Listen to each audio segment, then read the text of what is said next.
अगर आप भी चाहते हैं कि सिंगर सुबोध राजा ऑफिशियल का ऑडियो और वीडियो आप तक पहुंचे तुरंत, तो लाल बटन दबाकर चैनल को सब्सक्राइब करें और बेल आइकन घंटी को दबाना ना भूलें। Love you all.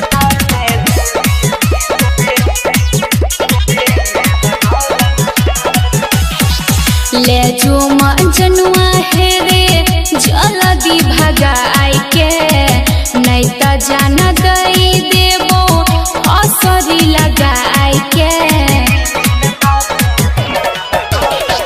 ले जो जनुआ है रे जल्दी भगाई के नहीं त जान दई देबो असरी लगाई के। घर में हमरा शादी के बात चलै छै, पहता चलल छै हमरो रोशनी गई चिन्ता से देह गलै छै गेरोसनी।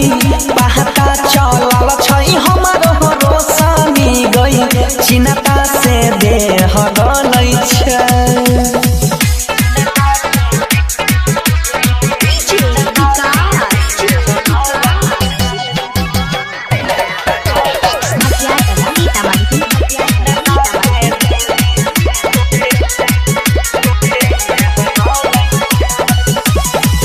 करे छही प्यार किया बनै छी कठोर रे।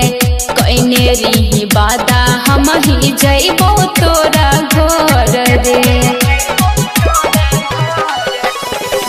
चल गेलै हमरो करे जहबा पछुरी गई बुझै नै छी दुख हमरा कोनो हम जबूरी गई।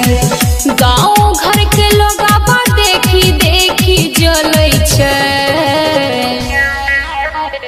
पहता लगल छै हमरो रोशनी गई चिन्ता से देह गलै छै गेरोसनी। पहता चलल छै जब से हमरो गई चिन्ता से देह गलै छै।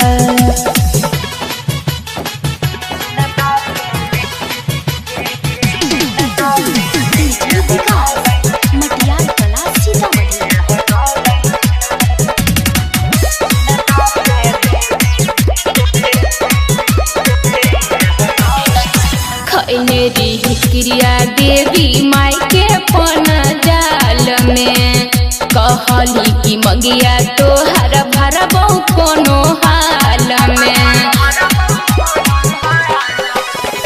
साथ नहीं देलकै हो मरई हो तोह कदीर के देखली है फोटो तोरे छौनी करे जब चीर के।